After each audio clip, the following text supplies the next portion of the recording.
At the engagement banquet, my fiancé tore up the marriage contract in front of everyone. Since childhood, I've never loved you. While the whole city laughed at my humiliation, my nemesis Vincent came to propose. Gritting my teeth, I agreed, only to hear his drunken thoughts that very night. Her hands are so soft, just like when she saved me at 10 years old. When will this fool finally recognize me? My engagement banquet became the laughingstock of the entire city. Evan, my childhood sweetheart and fiancé of 16 years, stood beneath the meticulously arranged floral arch, facing a room full of guests. He looked at me with a coldness I'd never seen before, then publicly tore our marriage contract to pieces. The scraps of paper fluttered down like pale butterflies. His voice was cruelly clear. Avery, I've never loved you, not since we were children. This engagement? Just a wishful joke by our elders. Standing beneath the crystal chandelier in my haute couture gown, I felt the light turn into icicles, piercing me relentlessly. A deafening buzzing filled my ears. The world faded away, leaving only his mocking smile and the suppressed, voyeuristic gazes around me. The elders from both families looked grim, and my mother was on the verge of fainting. 16 years. From the moment I could remember, I knew I would marry Evan. He followed me around clumsily unwrapping candies for me, he took the blame for my mischief, and he sneaked over the wall to see me when I was sick. Were all those tender moments I thought we shared nothing but one-sided jokes? My heart felt as if it were being squeezed by an invisible hand, the pain so intense I could barely breathe, and humiliation washed over me like a tidal wave.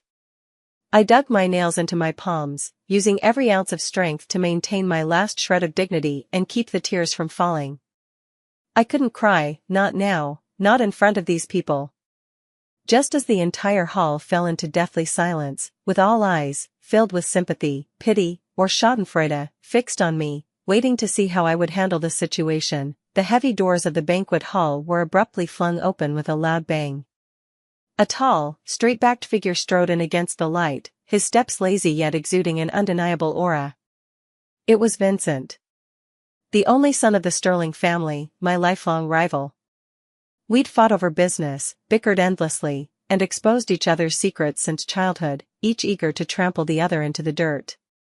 His appearance here could only mean one thing: he'd come to revel in my humiliation, and to twist the knife while he was at it. He wore a perfectly tailored black suit, no tie, with the top 2 buttons of his shirt casually undone. In his hand, he carelessly dangled an exquisite jade pendant, carved with intertwined dragons and phoenixes, suspended by a red string, its water-like clarity unmistakable. That was the Sterling family heirloom, a jade pendant symbolizing the identity of the family heir and the token for the future matriarch. Everyone in the city knew of it. His gaze swept across the room, briefly pausing on Evan's livid expression before finally settling on me. The corners of his lips curled into that familiar smirk, equal parts roguish and provocative. Well, isn't this lively? His voice, slightly rough from sleep, carried clearly through the banquet hall. So, Miss Avery, back on the market? He walked toward me step by step, the crowd parting automatically to make way for him. He stopped before me, slightly leaning in, those peach blossom eyes gazing at me from close range, their emotions unreadable. Then, under the astonished gazes of everyone present, he casually waved the priceless jade pendant in his hand, his tone as nonchalant as if he were discussing the weather. Since no one wants it anymore, I'll take it. Avery, my family's heirloom jade pendant, trade it for the rest of your life. Will you marry me? The entire room erupted in uproar. I jerked my head up, crashing into the depths of his unfathomable gaze. Humiliation, anger, mortification, and a hint of reckless defiance born of desperation surged wildly in my chest.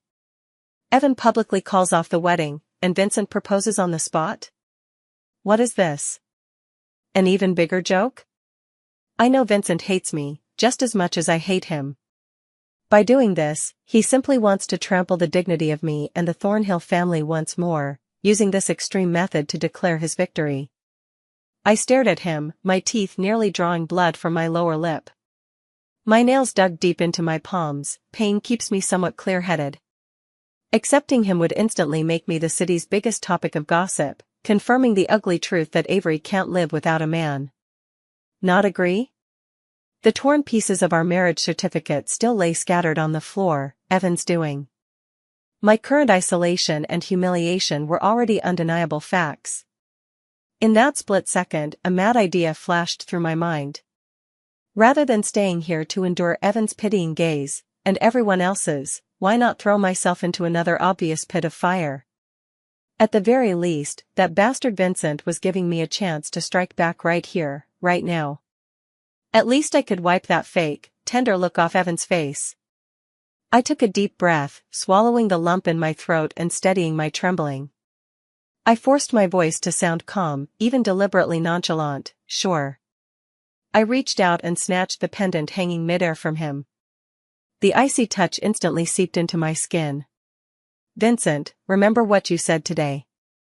I clenched the pendant tightly, as though clutching the last lifeline, even if that lifeline might be laced with venomous thorns. Vincent seemed to pause for a moment, then let out a low chuckle. He reached out and pulled me naturally into his embrace, his movements both commanding and intimate. He tilted his head, his warm breath brushing past my ear, and whispered in a voice only the two of us could hear, "Of course, my fiancé." His voice carried laughter, but I inexplicably detected a hint of something else. Before I could ponder it further, he had already wrapped his arm around me and boldly led me through the stunned crowd, striding straight out of that suffocating engagement party. I moved into Vincent's villa. There was no wedding, no ceremony, just both families hastily completing the necessary formalities amid utter shock and complicated emotions. After all, a union between the Thornhill and Sterling families, even one that began in such an absurd manner, carried enough entangled interests to make everyone soberly weigh the consequences. The moment I agreed to Vincent, Evan's face twisted as if he'd swallowed a fly. He probably never dreamed his carefully orchestrated humiliation would end this way. On the first night staying at Vincent's villa, I sat on the guest room bed hugging my knees, gazing at the unfamiliar night scene outside the window, feeling nothing but cold emptiness and confusion in my heart. The impulsive decision now brought endless regret and unease.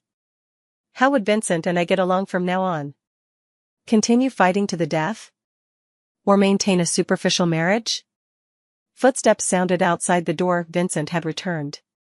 He seemed to have been drinking, his steps somewhat unsteady. I immediately stiffened like a hedgehog, going on full alert. He pushed open the door without turning on the lights. Using only the moonlight streaming through the window, he swayed unsteadily to my bedside before collapsing like a fallen mountain, directly crushing the blanket covering me. The heavy scent of alcohol mingled with his usual cedarwood fragrance washed over me. Get up. Vincent, get back to your own room. I pushed him hard, but he didn't budge. Instead, as if finding a comfortable position, he buried his head in the blanket near my neck and nuzzled against it. My entire body stiffened. Just as I was about to muster all my strength to kick him off, I suddenly heard a voice, no, not with my ears. The voice seemed to echo directly in my mind, slightly slurred and dazed from drunkenness, so sweet, just like before. I froze abruptly, my pupils contracting sharply. Auditory hallucination? It must be, today's been too overwhelming, and now I'm hearing things. I stiffly lowered my head, staring at the furry head buried beside me. Vincent's eyes were tightly shut, his breathing even, as if sound asleep. Yet that voice spoke again, carrying a softness tinged with grievance that I'd never heard before. Her hands are so soft, just like when she pulled me from the water when I was 10. 10 years old? Drowning? My heart gave a sudden jolt.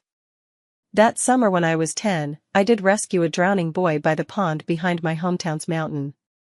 The boy was drenched all over, his face pale. When I asked who he was, he just clung tightly to my hand, refusing to let go. Later, his family hurriedly came to take him away, and I never saw him again. It was so long ago that the memory has long since grown hazy. Could it be, that boy was Vincent? Impossible. Absolutely impossible. Vincent and I had been at each other's throats for so many years, he never mentioned it. And if he remembered, why has he opposed me at every turn all these years? Just as my mind was reeling in shock and turmoil, that inner voice rang out again, thick with resentment and gritted teeth. When will this idiot finally recognize me? Moron Avery, so damn stupid. All my shock and confusion were instantly replaced by a surge of inexplicable fury. Idiot? Moron? So damn stupid? Vincent, you bastard. I knew you were up to no good. A secret crush? Bullshit. Is this how someone with a secret crush behaves?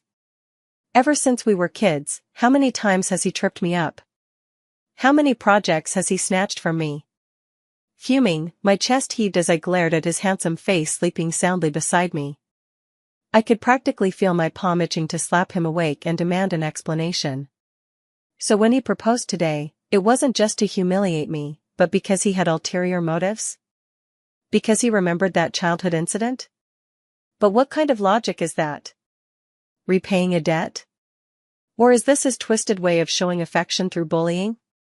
That night, sleep completely eluded me. Vincent beside me remained blissfully unaware, breathing steadily, occasionally nuzzling unconsciously toward me like some oversized puppy seeking warmth. His intermittent thoughts kept scrolling through my mind all night. Can I just hold her while sleeping, just for a moment? Did she cry today? That bastard Evan. She took the jade pendant, can't go back on it now. Each sentence was like a puzzle piece, trying to assemble a Vincent I never knew, one who seemed to have secretly liked me for many years. This is too horrifying, even harder for me to accept than Evan publicly calling off the wedding. The next morning, sunlight streamed through the gaps in the curtains. Vincent woke up frowning, pressing his temples. When he saw me sitting beside him with dark circles under my eyes and a complicated gaze, he clearly froze for a moment before quickly resuming that infuriatingly mocking expression. Well, fiancé, staring at me this early in the morning? Smitten already? His voice was hoarse from the hangover, but his eyes remained as sharp as ever. I stared at him intently, trying to detect even the slightest trace of those inner thoughts from last night. Nothing. Only the familiar provocation and aloofness remained. So was it really my hallucination last night? Or could I only hear them when he was unconscious?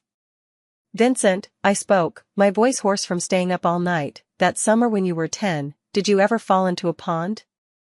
Vincent, who was just about to get out of bed, froze abruptly, his back momentarily stiffening. Though he quickly regained his composure, even turning to look at me with an even more mocking expression. What's the matter? Did you finally remember to care about your future husband's childhood experiences? He didn't admit it, but he didn't deny it either. That momentary stiffness said it all. My mind was in turmoil.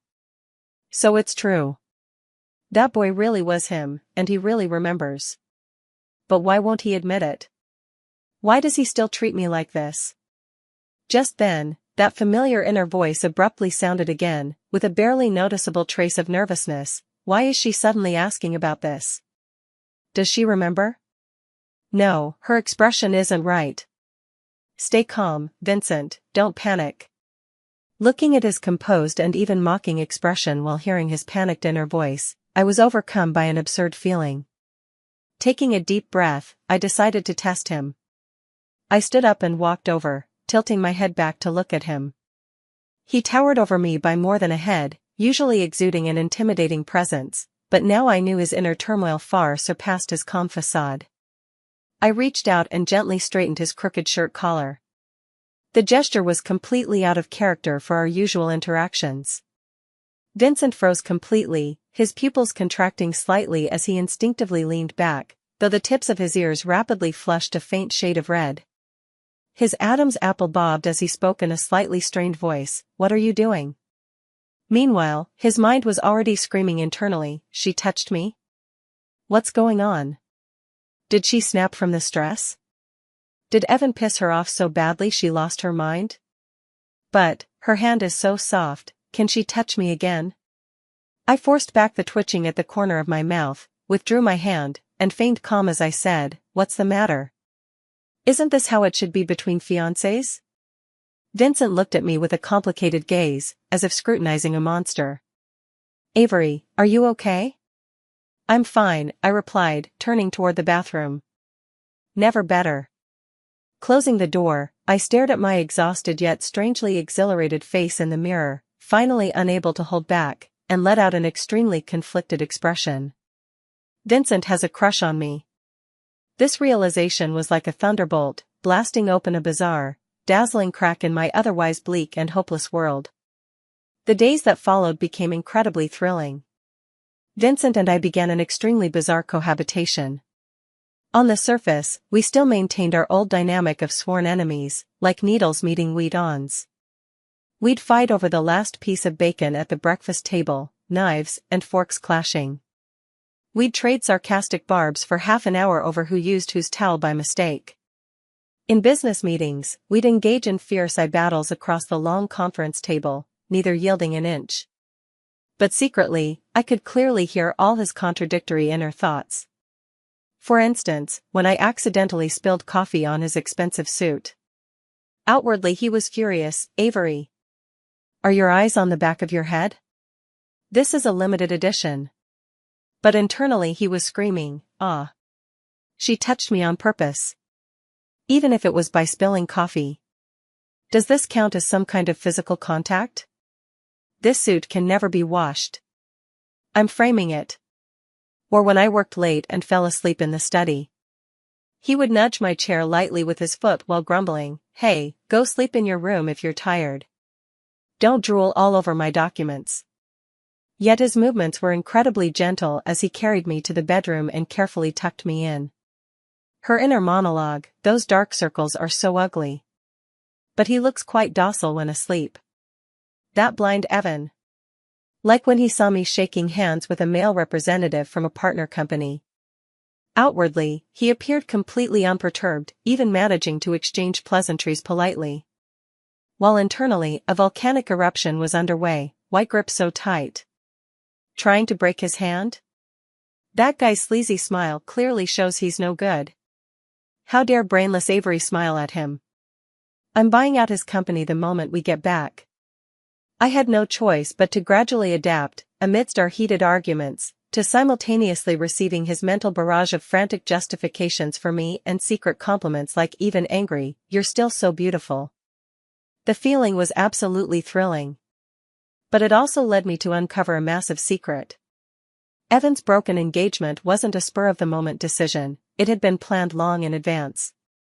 Not only did he drain the funds from a major project under my responsibility, but he also secretly siphoned off many of our family's core resources, preparing to establish his own venture.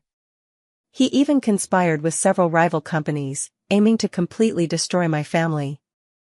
As I pieced together these clues and sat trembling in the study, Vincent walked in with a glass of milk, muttering, "Don't want you dropping dead in my house, it'd be bad luck."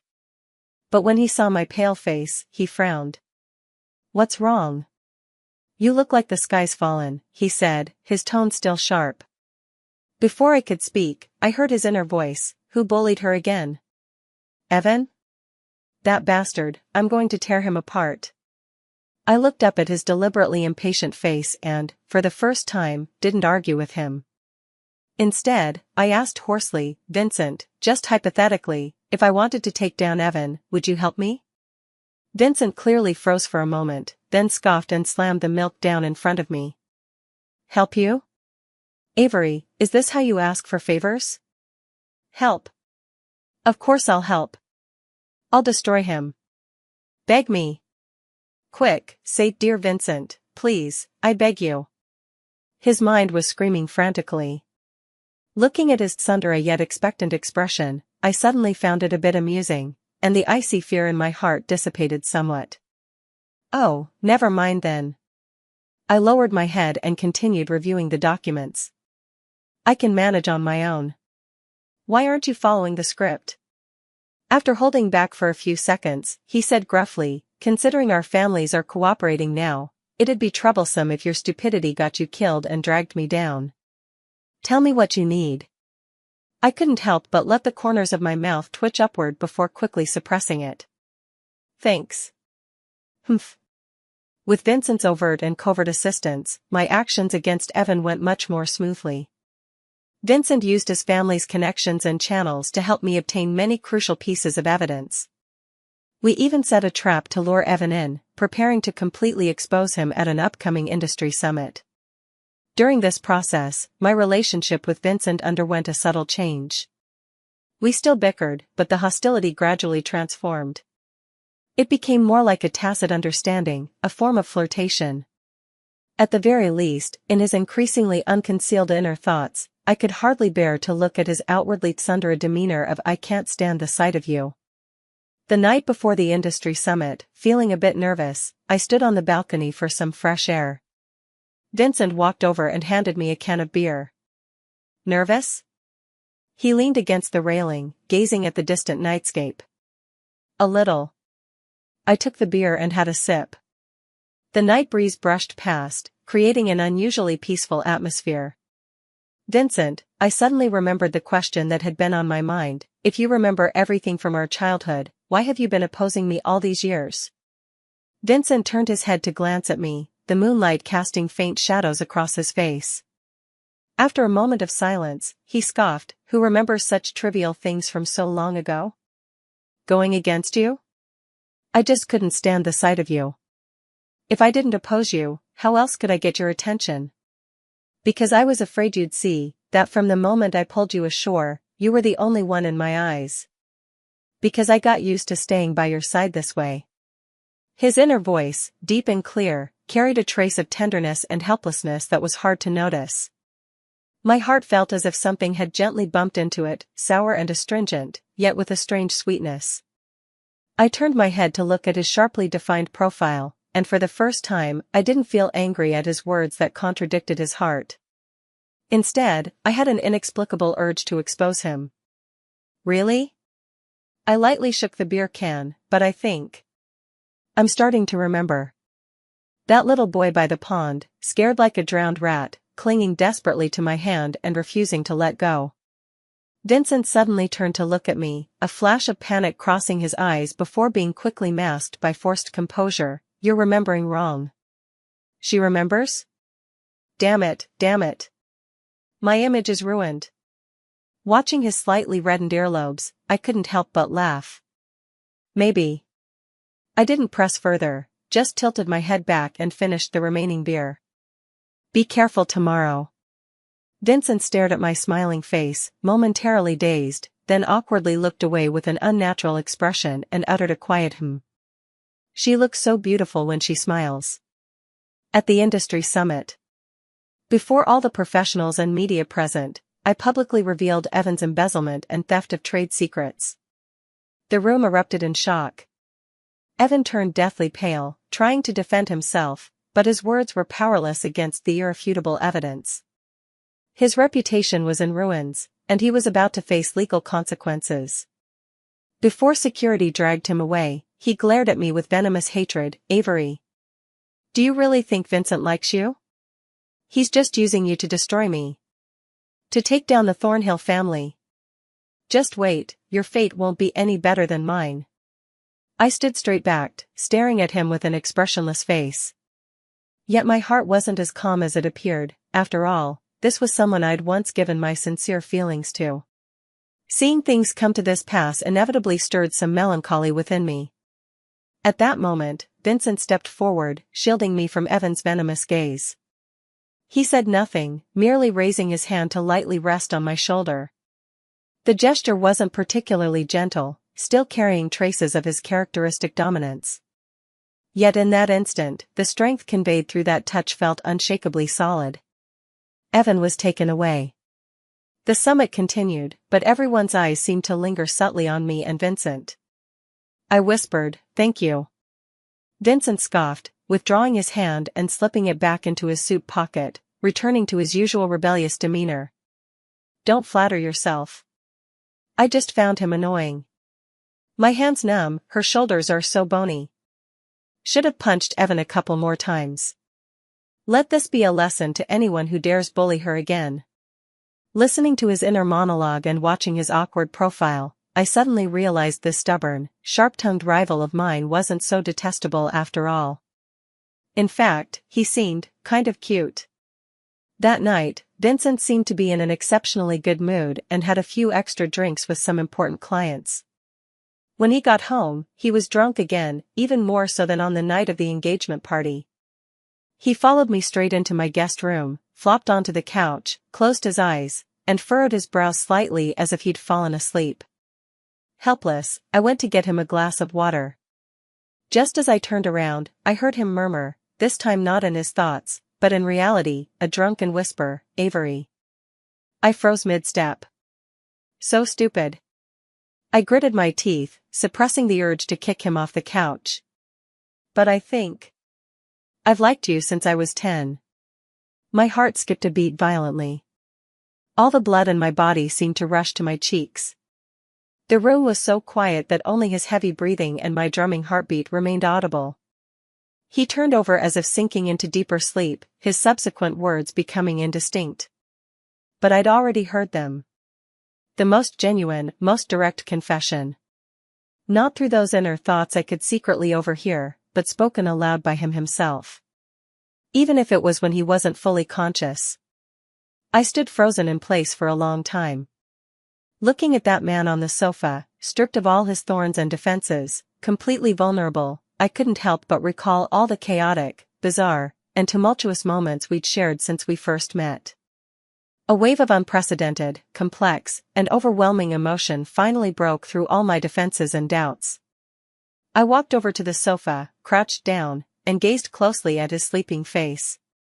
Then I reached out, gently poking his cheek, and whispered in response with a tenderness and certainty I hadn't even realized I possessed, yeah. I think I might like you a little too. So, Vincent, you're doomed.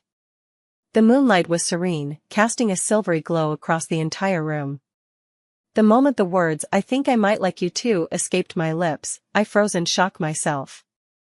Moonlight seeped through the gap in the half-drawn curtains, casting a cold white streak across Vincent's sharply defined features. His breathing was steady and even, thick eyelashes casting small shadows beneath his eyelids.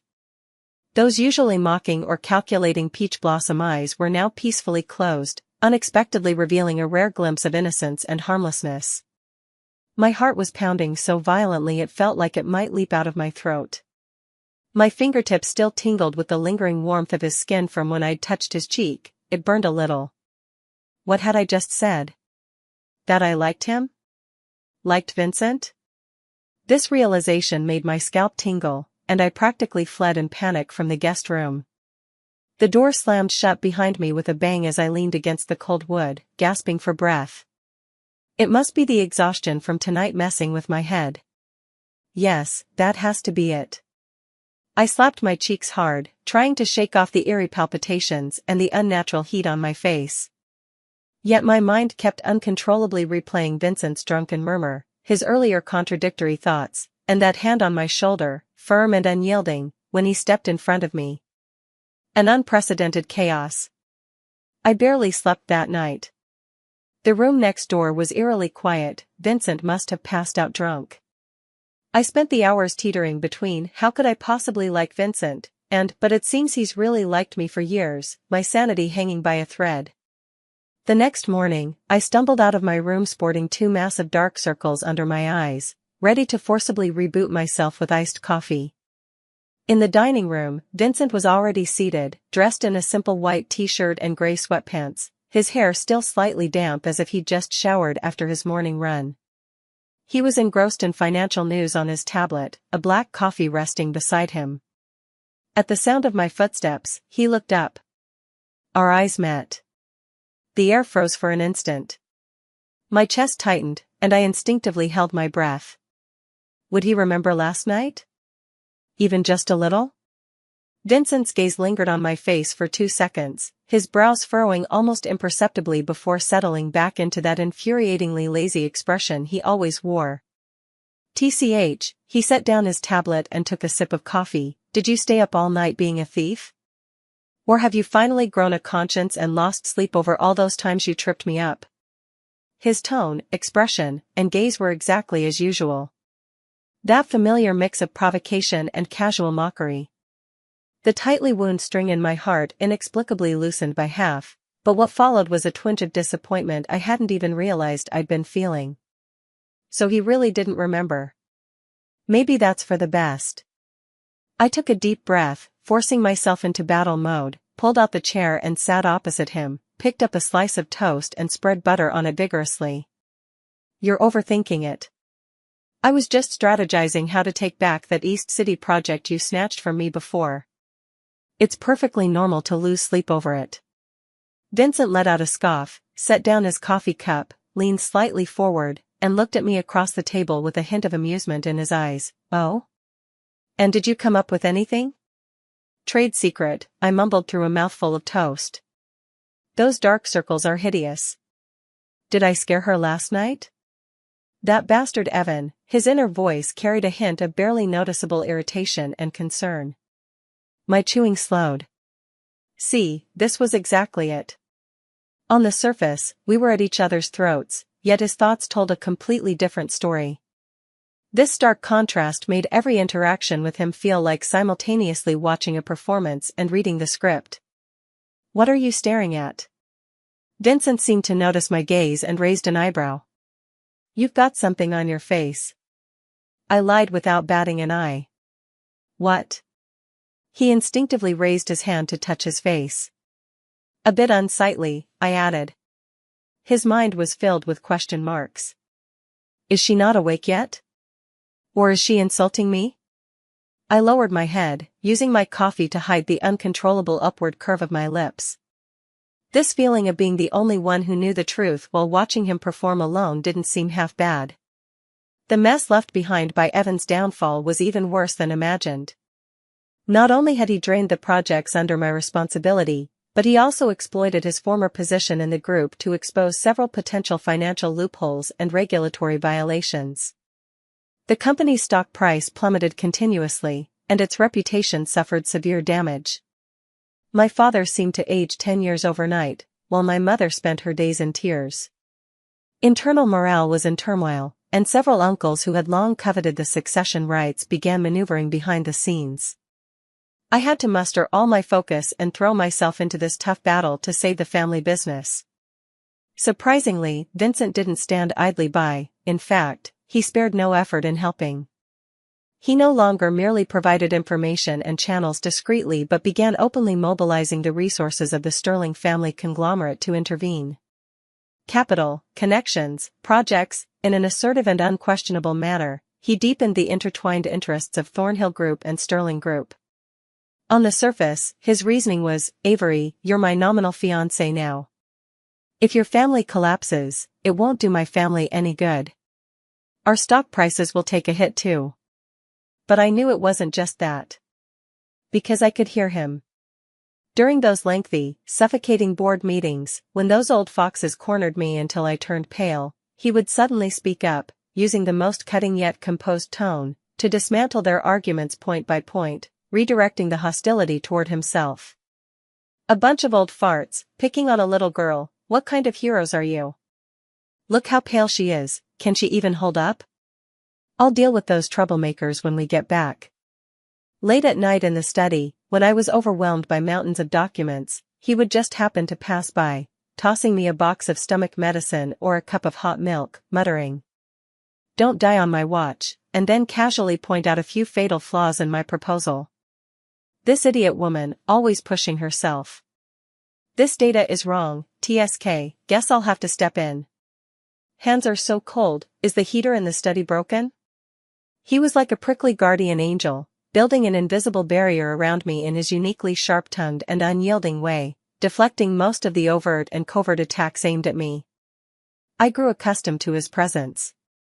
Got used to instinctively listening to his thoughts when faced with difficulties, searching for clues and comfort, though most of the time his inner voice was just calling me stupid. Became familiar with those exhausted late nights when the study door would creak open, delivering a begrudging handout laced with disdain.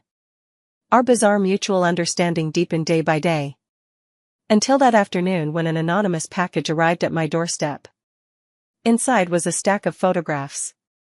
The images showed Vincent meeting and conversing with a young, beautiful girl in various settings, with some even appearing quite intimate.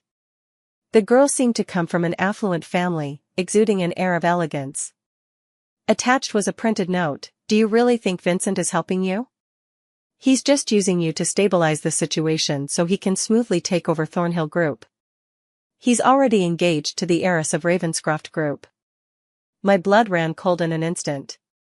Ravenscroft Group was a commercial giant even more powerful than Sterling Group and Thornhill Group. The photos were taken from cunning angles, and Vincent's smiles with the girl did look painfully sharp to the eyes. Reason told me this was likely a scheme to sow discord, orchestrated by those unwilling to accept defeat, either business rivals or members of the family. But emotionally, a cold, betraying fear quickly seized me. Evan's lesson was still vividly fresh in my mind. Trust? What a luxurious and laughable thing. I clutched those photos, my fingertips icy. That night, Vincent came back very late, carrying a faint scent of alcohol and perfume. It wasn't his usual cedarwood cologne, but a cloyingly sweet feminine fragrance. He seemed in a good mood, even humming an off-key tune for once. I sat on the living room sofa without turning on the lights, the dim blue glow from the TV screen casting over my expressionless face. "You're back?" I spoke up, my voice slightly hoarse. Vincent seemed to notice me only then, pausing for a moment before casually switching on the living room light. "Yeah. Still awake?" The light was harsh, and I squinted as I watched him take off his suit jacket and toss it carelessly onto the sofa. That jacket, too, seemed to carry that faint, elusive sweetness. "Who did you meet today? You seem so happy." I tried my best to keep my tone sounding normal. Vincent paused for a moment, walked to the liquor cabinet to pour himself a glass of water, and spoke casually with his back to me. "Nothing much, just met with a few clients. That old fox from Ravenscroft Group was really difficult to handle, but we finally reached an agreement. That girl Nova was there too, chattering nonstop, so annoying. Her perfume gave me a headache." My heart sank little by little. He really did meet with people from Ravenscroft Group, met that Nova. He wasn't telling the truth. "Really?" I stood up, walked over to him, and held out the photo I'd been clutching tightly in my hand, right in front of his face. "Vincent, care to explain?" Vincent lowered his gaze, his eyes resting on the photos, his pupils contracting slightly. The casual expression on his face vanished instantly, his brows knitting together. "Are you investigating me?" He raised his head, fixing me with a sharp stare, his tone carrying unmistakable displeasure. His first instinct was to demand an answer. Seeing the offended chill in his eyes, I felt something sting sharply in my chest. Why would I need to investigate? I curled my lips into a mocking smile. Your fairy tale romance with the Ravenscroft Group's heiress must already be the talk of the town, no? Should I congratulate you in advance for this double happiness?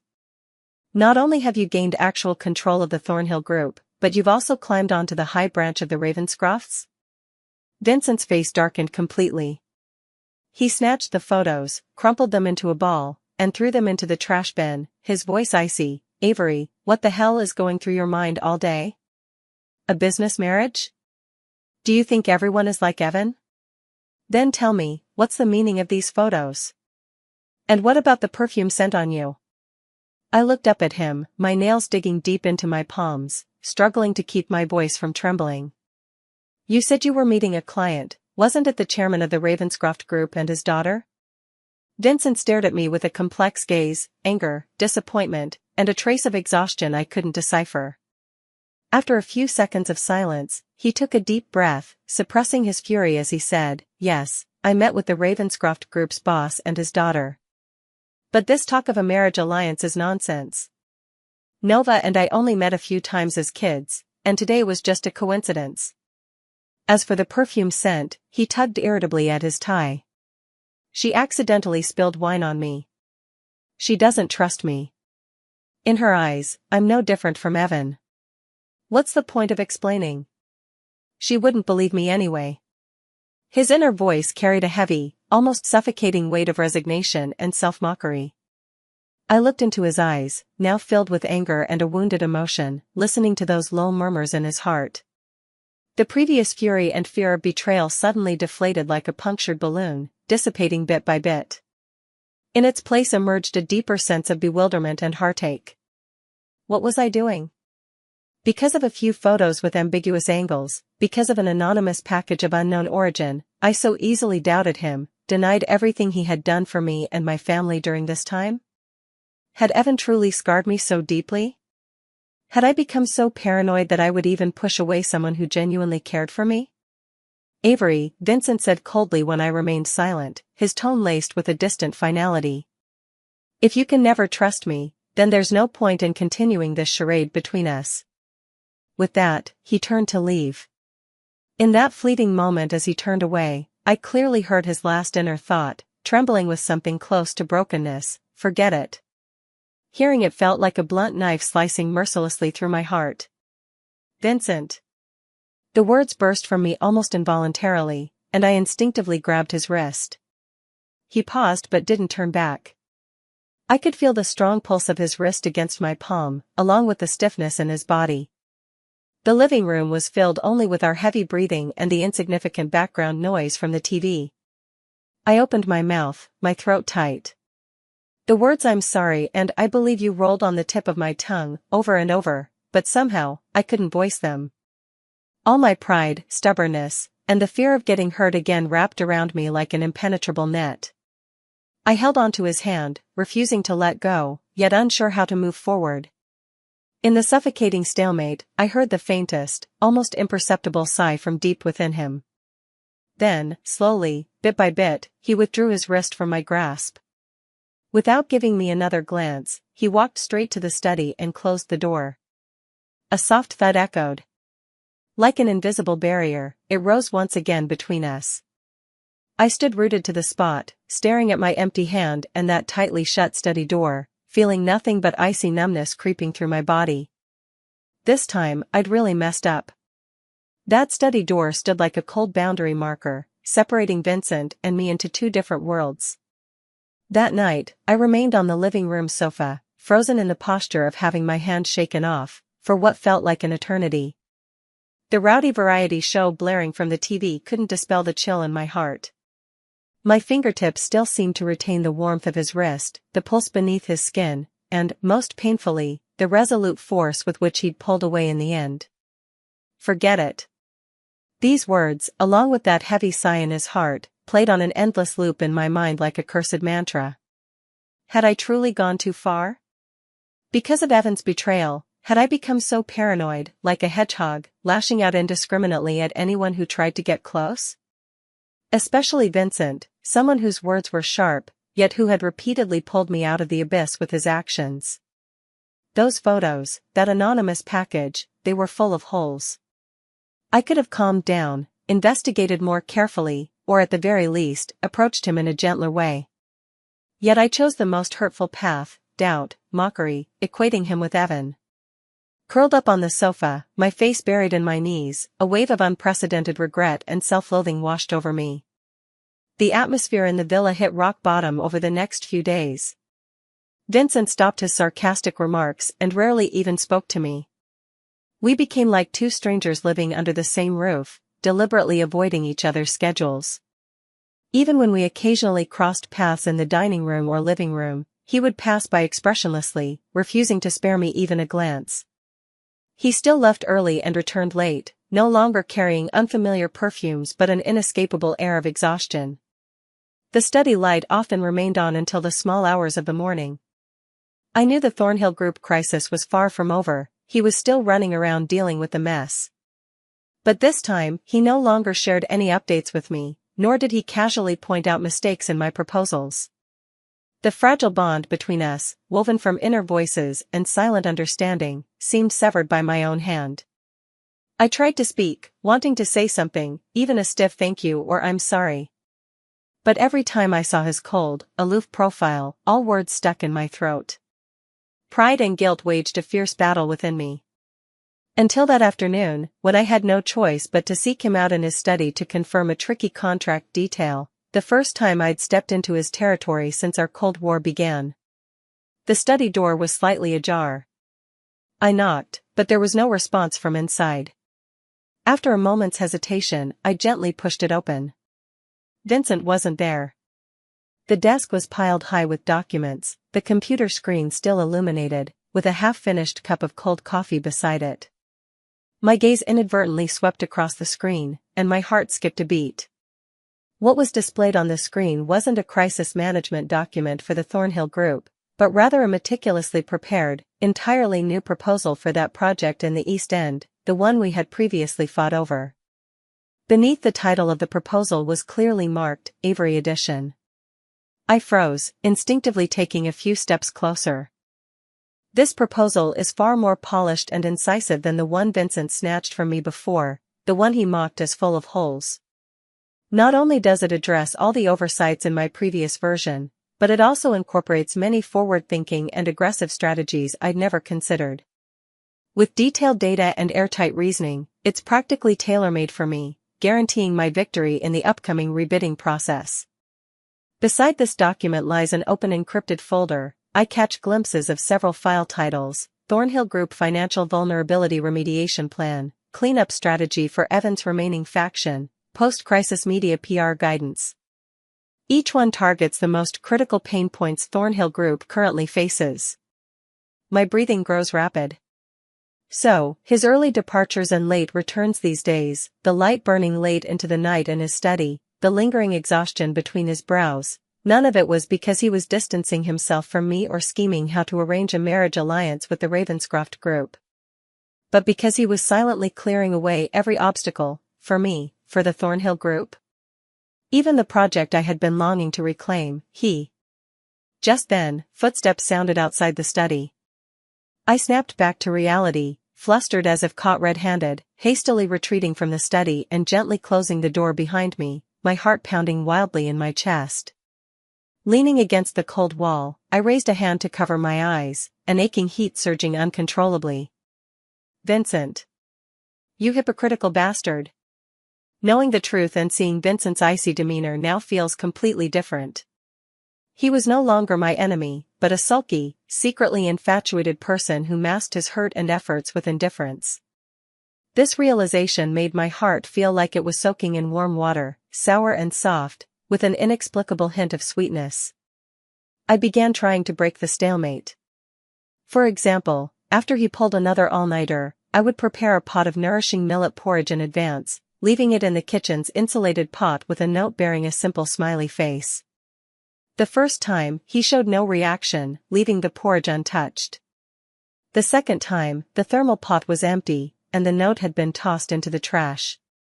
The third time, as usual, I set down the porridge and note, turning to leave when I faintly heard his inner voice mutter, "Not bad." My footsteps paused, and I couldn't help but let a small smile creep onto my lips.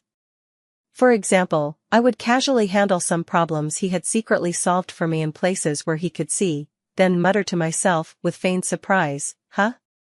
How did this issue suddenly get resolved? It's like we've got a magical house elf helping out?" On the surface he remained aloof, pretending not to hear. But his inner monologue screamed, "Idiot. It's the house elf lord." Or take another instance, when facing that same hard-nosed board member again, I stopped confronting him head-on as before. Instead, I did it right in front of Vincent. Deliberately adopting a slightly troubled and vulnerable tone, sigh. Zachary's so difficult to communicate with. If only someone could put in a good word for me. I finished speaking and pretended to focus intently on the documents in my hands, though my ears perked up like antennas, nervously waiting. Vincent was leaning on the sofa, browsing reports on his tablet at the time. Hearing my words, he didn't even lift his eyelids, only letting out a faint, icy scoff, as if mocking my incompetence. Yet the next day, to my surprise, that most troublesome Zachary actually called me first. His tone had softened considerably, even hinting that some of the earlier terms could be renegotiated. Holding the phone, my emotions were tangled beyond words. When I returned home from work, Vincent was sitting in the living room, clearly waiting for me. My heart skipped a beat. Had he noticed I was taking advantage of his inner voice and soft-heartedness? He lifted his gaze to look at me, his eyes still devoid of warmth, but his next words left me stunned. "The project in the East District is going for rebidding next Wednesday." His tone was indifferent, as if stating something unrelated to himself. That proposal you submitted earlier is garbage. My heart sank, just as I'd feared. There's a folder on my study desk's computer. The password is your birthday. He stood up, ready to return to his room. As he passed by me, his steps hesitated slightly. He turned his head and gave me a glance, a deep, inscrutable look that carried an emotion I couldn't decipher. Take it to use, he said, and don't say I took yours again. Having said that, he didn't linger any longer and went straight back to his room. I stood rooted to the spot, feeling as if something had struck my heart hard, leaving it numb and aching. He knows. He knows I've been in his study, that I've seen what's on his computer. He didn't confront me, didn't get angry, even gave me the very thing he'd spent countless sleepless nights preparing, just like that. The password was my birthday. I rushed into the study, turned on the computer, typed in my birthdate, and the folder clicked open. Inside wasn't just that flawless Avery edition proposal, but also all the related market analysis, competitor evaluations, and even his simulated negotiation dialogues. Meticulous and thorough, poured from the heart. Staring at the dense text and data on the screen, my vision blurred. Vincent. I was a complete and utter fool. At the bidding conference for the East District project, I brought Vincent's meticulously prepared proposal and won without a shred of doubt. Standing on stage, surveying the varied expressions in the crowd, my gaze involuntarily drifted toward the corner. Vincent was indeed there. Dressed in a dark gray suit, leaning against the wall with his hands in his pockets, posture relaxed as if he'd just happened by. When he noticed me looking, he averted his gaze almost instantly, lowering his head to fiddle with his phone, the picture of perfect indifference. But I could clearly hear his barely suppressed, slightly smug inner voice, "TSK, at least she's not completely stupid." The presentation was passable. But standing on stage like that, she actually looked quite the part. I stood under the spotlight, holding the letter of intent symbolizing victory, watching that two-faced man in the corner. Suddenly, all the grievances, resentment, doubts, and hurts from before were replaced at this moment by a fiercer, more steadfast emotion. I had to tell him. Tell him I knew. Tell him I was sorry. Tell him I think I've really fallen for him. Not just a little, a lot. The bidding session ended, and the crowd gradually dispersed. Pushing past those still congratulating me, I quickened my pace toward that corner. Vincent seemed to sense my intention. He pocketed his phone and turned to leave. "Vincent." I called out to him, slightly out of breath from running. He stopped but didn't turn around. I walked up to him, tilting my head back to meet his gaze. His brows were slightly furrowed, his eyes holding their usual impatience mixed with a barely perceptible hint of nervousness. "What is it?" His tone was icy. A few lingering bystanders were casting curious glances our way. I took a deep breath. To hell with it. "I've reviewed that proposal," I said, meeting his gaze word by word. Vincent's expression remained unchanged, save for the slightest twitch of his brow. "And?" "Thank you," I said earnestly. He scoffed as if hearing some ridiculous joke. "Thank me for what? For stealing your project and giving it back? Avery, when did you become such a hypocrite? What exactly does she want to say? Just a thank you?" My heart is beating a bit too fast. Hearing the flustered voice in his mind while seeing his outwardly forced composure, I suddenly mustered the courage to take a step forward, closing the distance between us. He instinctively retreated half a step, his back hitting the cold wall, a flicker of astonishment flashing through his eyes. "Vincent," I said, gazing at his face so close to mine, clearly seeing his slightly trembling eyelashes and the hint of panic in his eyes that he hadn't had time to hide. The voice was soft, yet carried an undeniable firmness. "I know it was me who pulled you out of the pond when you were 10. Vincent's pupils contracted sharply, his body instantly stiffening. "I also know that you remember." "You've always remembered," I continued, my gaze locked onto him. "And I know even more, that you helped me not because you feared I'd drag you down, nor because of some damn business marriage arrangement." His Adam's apple bobbed violently, his lips pressed into a bloodless line. He seemed to want to say something, but in the end, no sound came out. Those peach blossom eyes that always carried mockery or indifference now resembled a lake surface disturbed by a thrown pebble, rippling with complex emotions, shock, bewilderment, and a trace of embarrassment at being seen through. "Vincent," I looked at him, finally voicing the words that had lingered in my heart for so long.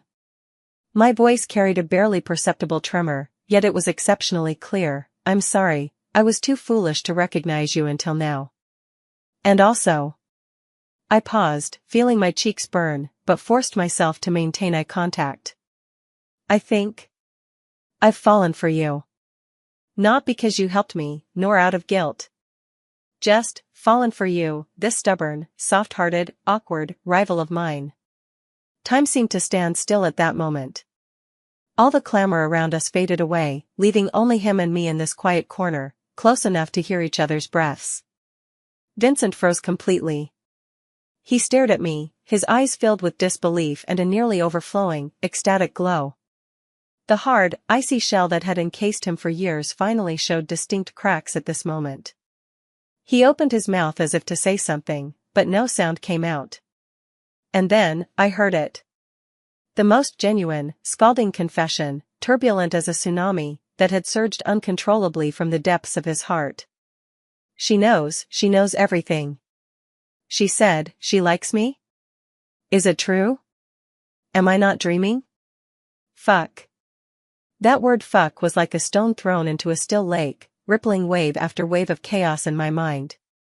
Not through his inner voice, but through his almost cracking, incredibly hoarse tone, spilling real and raw from his lips. He froze completely, his back pressed against the cold wall. Those peach blossom eyes, usually brimming with mockery or calculation, were now wide open, clearly reflecting my own nervous yet expectant face. Shock, wild joy, bewilderment, helplessness. A tumult of emotions like an overturned pallet churned violently in his eyes, colliding and swirling. His mouth parted, his Adam's apple bobbing several times before he finally found his voice, fragile, trembling as if on the verge of shattering. "You. What did you just say?" This time I didn't hear any inner thoughts. Perhaps because the storm inside him was too fierce, too overwhelming to form coherent thoughts. Or perhaps all his defenses crumbled before my confession of "I like you," leaving him powerless to maintain them.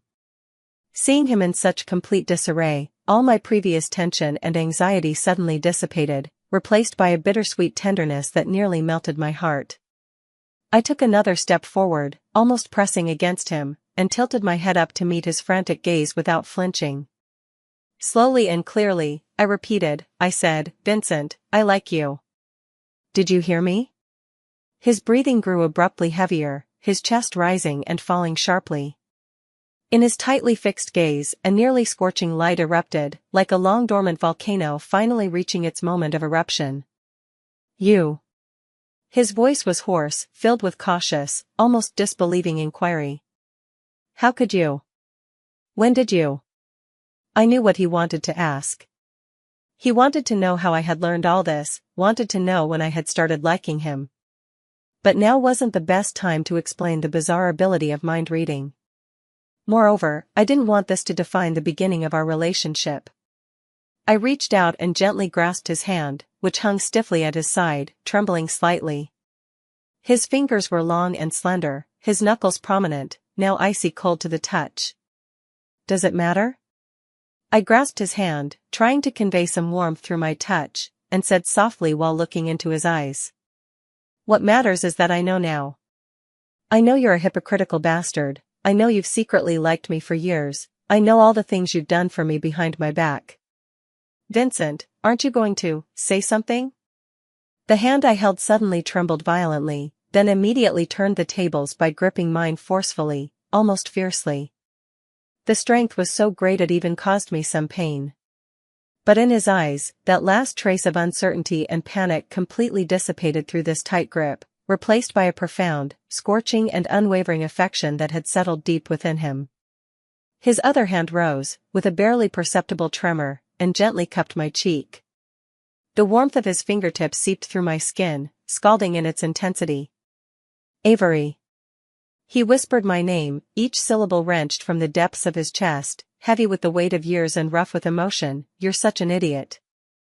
I frowned, about to retort, but then he leaned down until his forehead rested against mine, our noses almost touching, our breaths mingling in the warm space between us. "I've waited for these words." He closed his eyes briefly, and when they opened again, they held nothing but an overwhelming tenderness, almost reverent in its depth, for what feels like a lifetime. The moment his words fell, he hesitated no longer, bending down to capture my lips with unerring precision. This was no gentle, tentative kiss. It carried instead a nearly destructive intensity, a yearning repressed far too long now unleashed. Dominant, imperious, refusing refusal.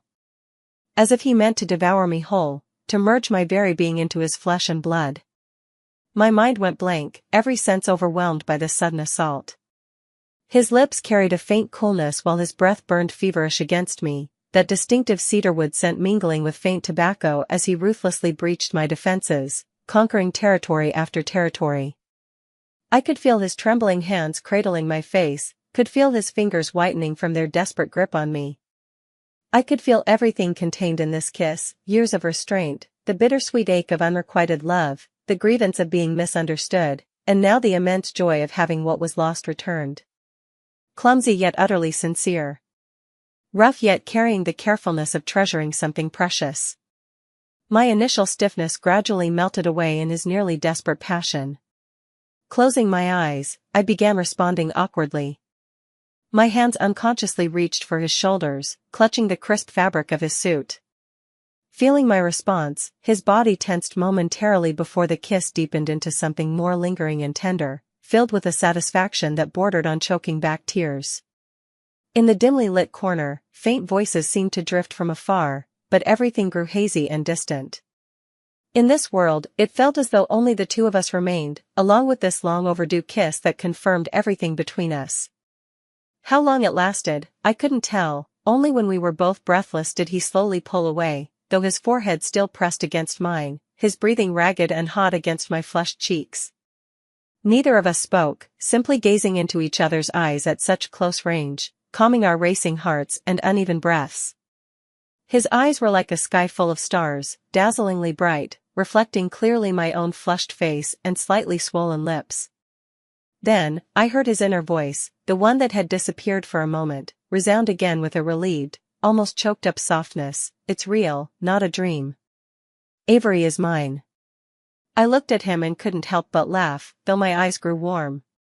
"Vincent," I whispered, my voice still slightly hoarse from the kiss, "can you stop calling me an idiot in your head from now on?" Vincent's body stiffened abruptly, his pupils dilating instantly as if he'd heard something utterly horrifying.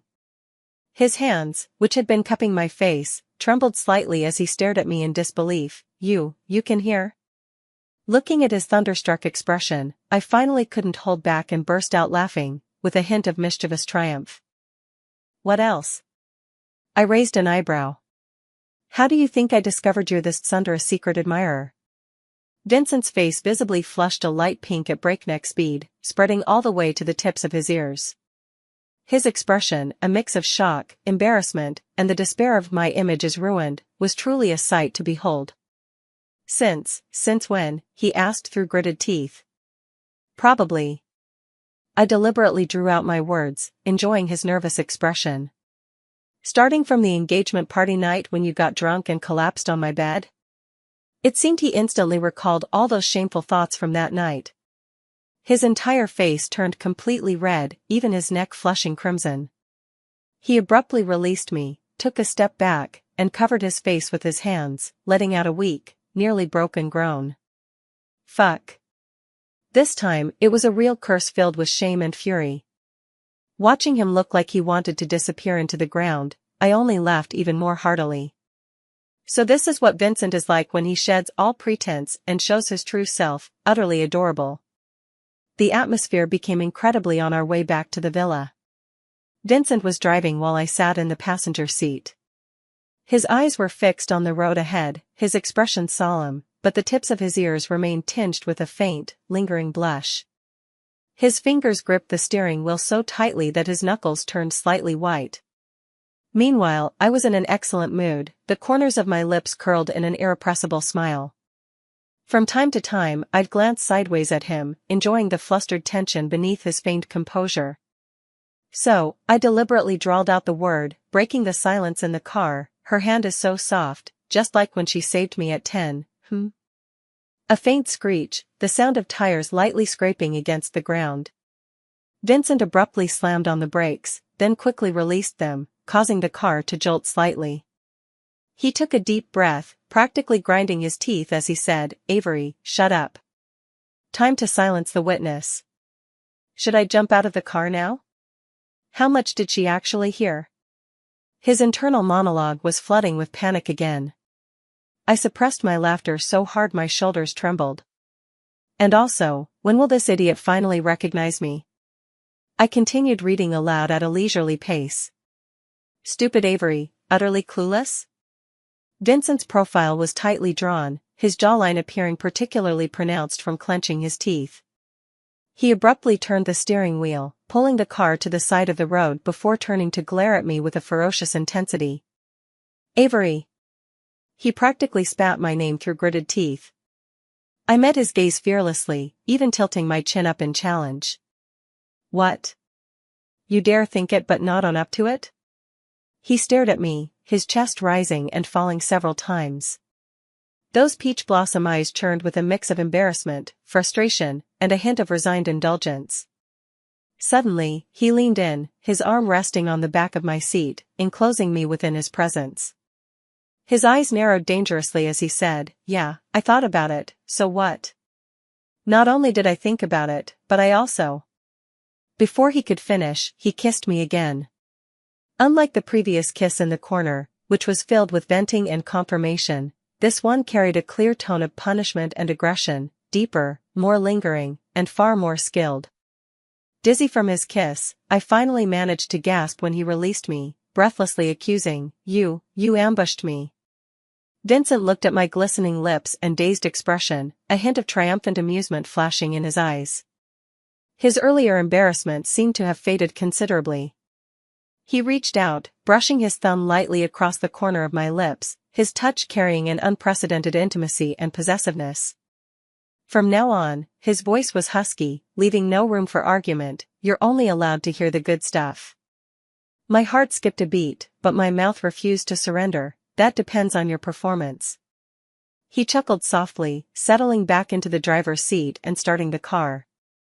His ears remained flushed, but his expression had relaxed considerably, even carrying a trace of unmistakable delight. "Forget it. So what if she finds out? Anyway, she's mine now." Hearing his thoughts that sounded almost resigned yet tinged with a hint of smugness, I turned to look at the night scenery rapidly receding outside the window. The curve of my lips grew wider and wider, completely beyond my control. On the window glass, my smiling face was faintly reflected, along with the man beside me, who still pretended to be composed, but whose frosty demeanor had melted away, replaced by a spring-like warmth in his eyes. A sworn enemy turned lover? This feeling seems not bad at all. No, it's actually pretty great.